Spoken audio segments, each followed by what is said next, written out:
Hello, BookTube, and welcome back to our library tour. This is part 7, I believe. And how's this for a Hollywood action movie angle? A very dangerous angle here, but I have no choice when I'm dealing with shelves that are up here in the stratosphere. Very happy to see Jason Harrigan leap into the library tour fray. I'll leave a link to the first installment of his library tour down below, which is wonderful and personable, and also manages to be a quick, informal masterclass on occult literature. Just an amazing learning experience. Uh, Also, in that video, he mentions that at one point, one of his occult writers, uh, uh, Dr. D in Elizabethan England, fell foul of an Irish ne'er-do-well, and that nothing good came of that, which I thought was a neat little encapsulation of all of the experience that all of us have watching Jason's own channel. We have all fallen afoul of an Irish ne'er-do-well. The reason I'm in this Hollywood action style pose is because we are up on the top shelf, the top 2 shelves of this next bookcase. We were all the way down to the floor last time, so we have to be up here. And even up here, there are transverse books. There are books that are stacked sideways. And these, the 4 of them that are stacked sideways here, have something in common. They are all journals. They are all leather-bound, hand-sewn, blank journals that I have not used. I'm a big... Oh, God, the ergonomics up here are going to be even worse than usual. I'm a huge proponent, a huge advocate of you keeping a journal. I just haven't got around. I'm also a bit of a collector of them. Some of them end up looking better than others to me, and over the years I have accumulated these heavy-duty, class block things and whatnot. Although this year, as last year, the actual method that I'm using is loose sheets of paper in one of those work clipboard cases that you might have seen on construction sites or whatnot, where it's plastic and it has a handle and has a clipboard on the outside. And if you open it up, it's got a space on the inside, more pockets on the inside. It's got storage pockets located around the periphery of the thing. I'll have to do a video on it. It's perfect for me. For keeping journals, because this, at least for now, maybe I'll change my mind, but I do a journal entry every day, and I do that on a piece of paper or 2 pieces of paper, and then I just put it in that box and swap it out at the end of every month. I have a larger document container that all that stuff goes in, and it's not just the journal entries, it's also the ephemera of the day, magazine articles that don't go in a book, stuff that maybe you send me, or documents or whatnot. They can all go in that container, all in one place. All my blank envelopes for mailing out bills, all my address labels, all my a quick abbreviated list of my BookTube mailing lists for sending out things to people. All that stuff is conveniently located in one place. So that I am doing that as my journal for 2022, same as for 2021. And I don't know if that'll stay true. One of the neat things about keeping a journal on loose pages like that is that you can stop doing that at any time. You can just pick up the bound volume at any time without feeling like you're wasting anything. Another neat thing about it is the recyclable usefulness of it. Because the pages that I'm using, I'll do a video on. Obviously, I need to show you what I'm talking about, but the pages that I'm using are all recycled padding paper that I get in book packages. Often you will get plastic bubble wrap or whatnot, but often you will get just rolled off reams of industrial thin brown paper. It's blank. It's completely usable. People just roll off a huge bunch of it, bunch it all up, and use it as insulation for a book package. But if you take that out, unfold it, it's all on perforations that are exactly page height.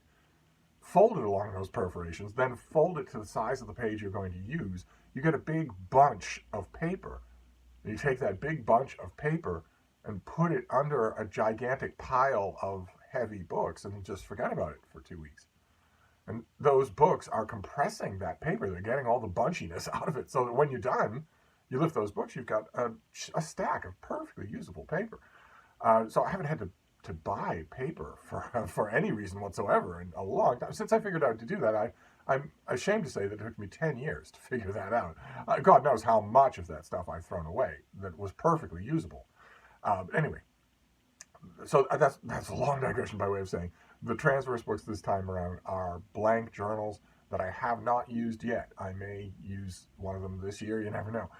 Then this next thing, the thing that is the entire top shelf here, is this, which is a gift from one of you, an amazing gift. This is the box set of Penguin Classics to celebrate their 80-year anniversary. This is 80 volumes of these tiny Penguin volumes. I don't know if you're going to be able to make out what they are, but you've got 1 or 2 stories from Chekhov. You've got one little bit from Coleridge. You've got one story from Ovid's Metamorphoses. You've got, let's see here, a Slip Under the Microscope by H.G. Wells. And one of the nice things about these things, there are many nice things about these volumes. One of the nice things about them is that they are beautiful introductions to these authors. You know, getting the whole of Homer in Penguin Classic can be pretty intimidating. But getting, what do we have here for Homer? Circe and the Cyclops. So 2 famous stories from the Odyssey. You get that here. That's a lot less intimidating. You get 1 story from D.H. Lawrence, 2 stories from the Brothers Grimm, 1 little vignette from Charles Dickens. That is very, very inviting, and that is what I love about this box set that one of you so kindly sent me, is that it is a visual representation of the thing that Penguin Classics has done so wonderfully for 80 years, which is to invite you into these canonical works.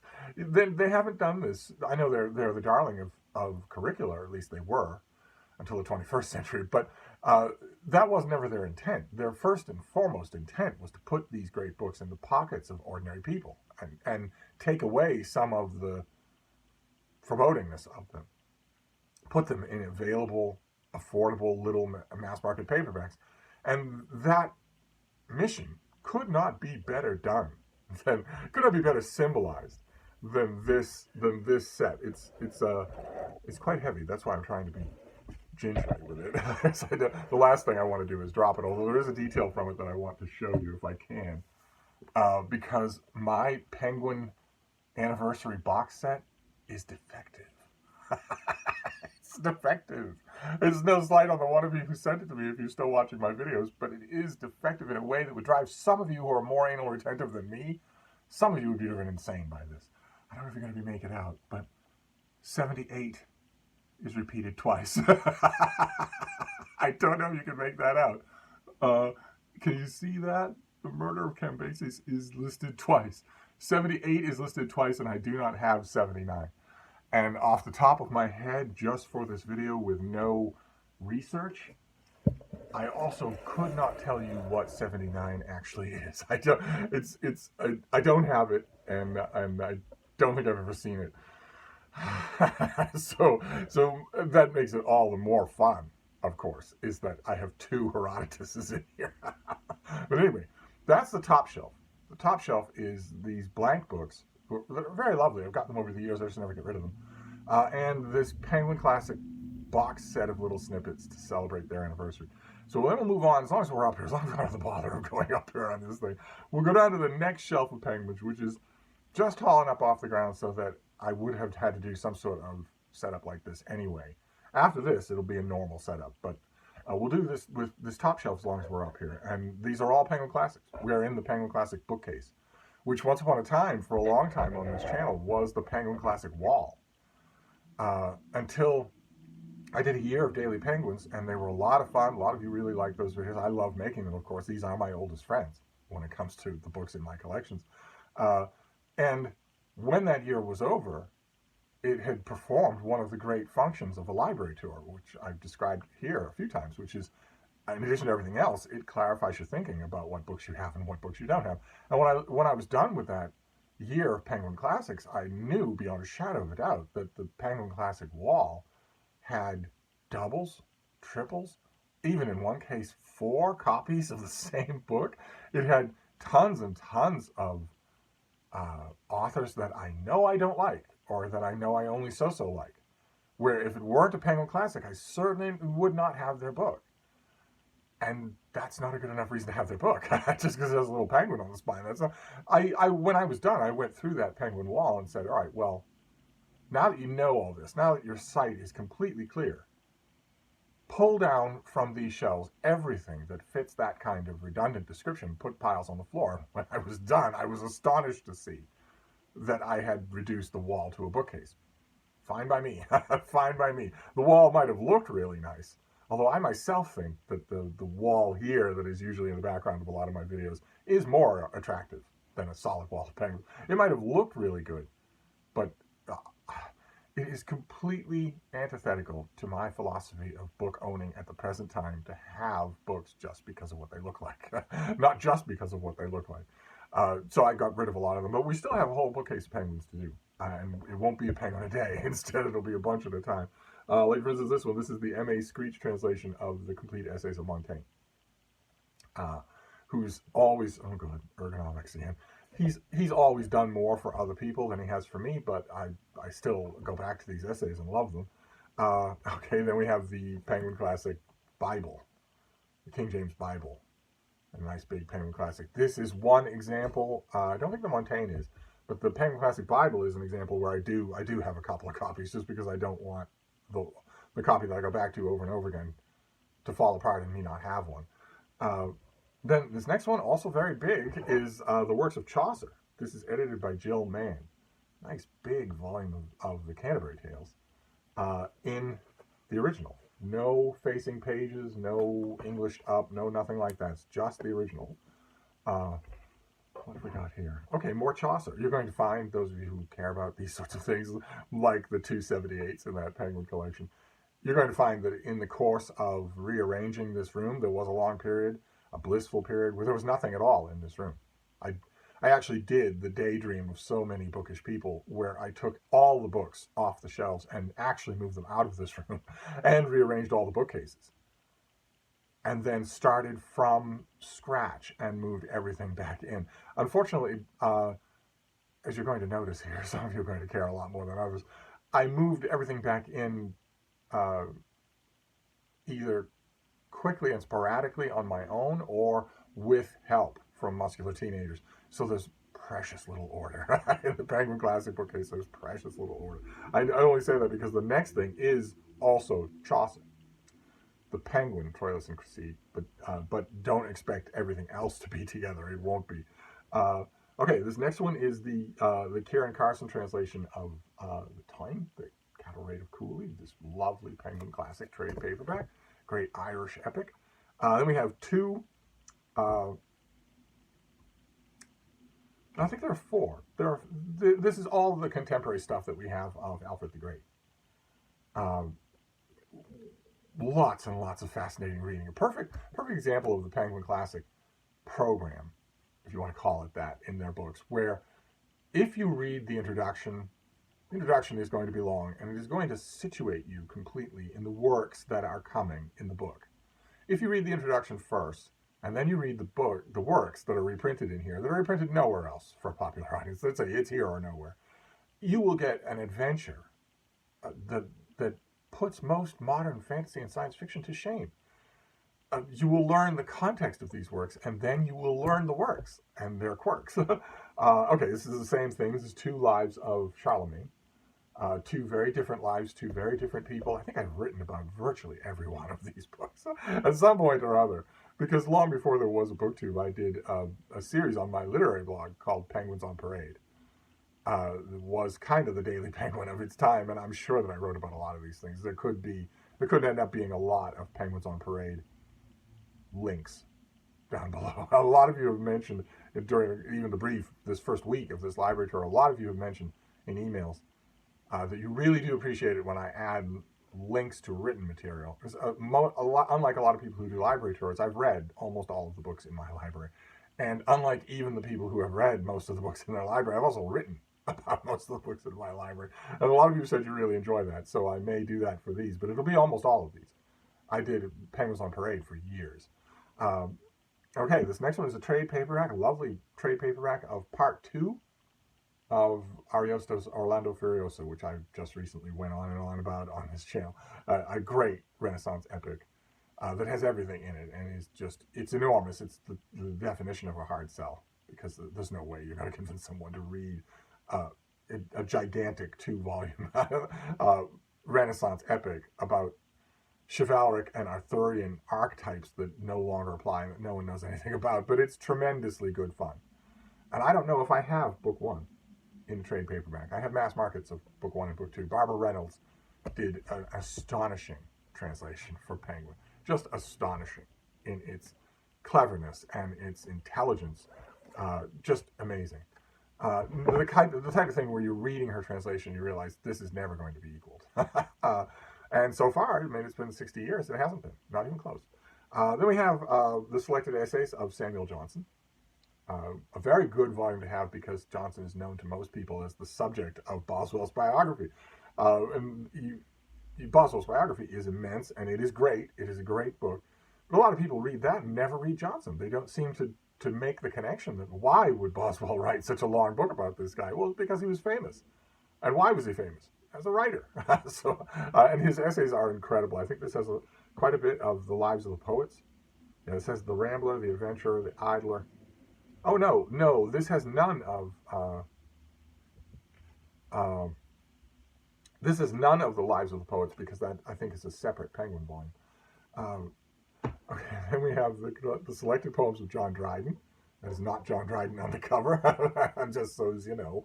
A nice big thing. I'm a huge Dryden fan, and this book is the one I grab when I want to go back to something, rather than when I care about the extensiveness of critical notes or whatnot. Recognize this face. This is Anna Karenina by Leo Tolstoy. This is the Rosemary Edmonds translation that I love. I fell in love with this as a mass market paperback. But still with this cover, which I think is perfect. Portrait of an Unknown Woman. I think it's just perfect as an illustration. And I love the translation. I think it's really, really good.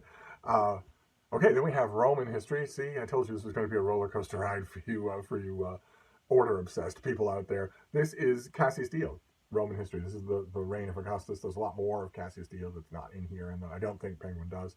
This is the Ian Scott Kilvert translation of an introduction by noted Barsoomian adventurer John Carter. Then we have a big Penguin translation. Who is this? David Mcduff's translation of The Brothers Karamazov. Big, nice reinforced thing. I have battered this to hell and gone because I really like the Mcduff translation, so I go back to it when I feel like it. 2022 is cropping up all over our little corner of BookTube as a year for rereading or reading for the first time tomes, gigantic books, canonical stuff that's been sitting there forever and ever. Wholeheartedly approve of that idea. And Brothers Karamazov is on a lot of those lists, so I'm tempted all over again. Okay, then we have the Pillow Book of Say Shahnameh. I mentioned this just the other day. This is a weird, wonderful classic by Imperial Nitwit about 1,000 years ago, writing about whatever happens to catch her attention. This translation is by Ivan Morris and is very lively. Okay, here we have this next Penguin Classic there are probably 10 editions of this particular book in this room. So that puts a little bit of an ironic spin on what I just finished saying about how precious the space is in here. This is Dracula. This is a Penguin Classic with a hideous cover. And then right next to it is a Penguin Classic with a non-hideous cover. Also Dracula. So this is edited by Maurice Hindle. And this is the exact same edition, Maurice Hindle. So these are the exact same book with two different covers, one of which I don't like. So why is it here? I don't know. I have no idea. It escaped the burning fire that went through the Penguin wall. Not every book. I didn't catch every one. I should have caught this one. There is no reason whatsoever for me to have this edition. None whatsoever. It's the same edition as this one, only with a cover I don't like. Why would I keep it? Then we have, okay, this is a newer thing. This is, what we got here? The sheet is still in this thing. So this would have come to me from Penguin in 2018. So we probably saw this in the mail. This is the Penguin Book of Haiku. A big collection of haiku. Very, very enjoyable. And then another classic poetry anthology, 100 Poets, one poem each. This is Japanese verse. Famous and much storied anthology that Penguin brought out in English. And then we have the selected writings of John Ruskin. As the selected writings go, I know this author is completely forgotten. He is no one knows him at all. He was once the most famous author in the world. Everyone knew him. He could spark a whole social movement by a letter that was published in the Times. But he's completely lost now. No one ever reads this author, which makes it ironic for me to say that in a selected writings volume, this is one that I wish were much, much bigger. I wish this thing were as big as the Brothers Karamazov. It could be. But this is the most that Penguin thought it could dare to do. The selected writings could be much bigger, and they could also have done lots of his other stuff, his architectural writings or his autobiographies. But this will do. This will definitely do. Okay, this next one is a big fat mammoth of a book. It is great. It is storied. It has a huge cultural tradition all of its own, but it is not cropped up in any of those BookTube tomes I want to read in 2022 tomes to read, because it's not as well enough known in the West. And this is the Shahnameh, Ferdowsi's Shahnameh, in a Penguin Classic translation. I remember when the original version, I think, was by Viking, came out in, it was by Viking. It came out in 2006. It didn't look like this. It wasn't Penguin Classic yet. It came out in 2006. I remember doing handsprings about it in the bookstore. I was working in a bookstore at the time, when all of a sudden it got a new, elaborate, scholarly translation of the Shahnameh, and I was amazed, just amazed. Tried to interest or enthuse anybody in the bookstore on the subject. Didn't work. No one cared. But I did. And because it was Viking, and because Viking has that kind of a relationship with Penguin Classics, even at the time I was kind of secretly hoping that they would introduce it into the Penguin Classic line, and they did. So that's fantastic. Just fantastic. It is terrific. Okay, then we have another big classic that is not usually on those 22 tomes in 22, and that's a shame. This is the Royal Tyler translation of The Tale of the Hagy. Lovely Penguin Classic, larger size thing. I don't know if you can see, that is a larger size paperback. This is usually read right alongside or in, sort of a side eye looking at The Tale of Genji, and is every bit as good. Maybe a little bit less good than The Tale of Genji, but what isn't a little bit less good than The Tale of Genji? I was overjoyed. Again, this came out in a form that wasn't the Penguin Classic first, and I was doing handsprings. Again, when did this come out? I'm often tempted to get the original hardcover of this. I might do that, but I like the Penguin Classic better. This came out 2012. Something like that. It had the same cover illustration, but it wasn't a Penguin Classic. And I was very, very happy about it. I got to write about it. I got to, virtually everybody I knew got to write about this thing. The only difference between most of my critical brethren and myself, when they were all commissioned to review this thing, is that I'd already read it. I already knew what this was, whereas all of them were scrabbling to figure it out. Well, it produced a lot of great reviews. And also, not to say great, but good enough anyway, a review by me that I think I wrote for the National in Abu Dhabi. Again, I will, that's it for this shelf. I will try to remember to leave links to anything of this that I've written about. Oh my, that's going to be a lot. That's going to be a lot of stuff. Well, I'll just make the time to do it. That's all. You're worth it, BookTube. So that is our, how well is all this going to behave? Just go back up here like that. That is our library tour for today. It's the beginning of the Penguin Bookcase. We're going to move on next time, only I won't be teetering on a step stool. Next time I will be with 2 feet firmly planted on the floor, which is just the way I like it. So I will see you then. Thank you, BookTube.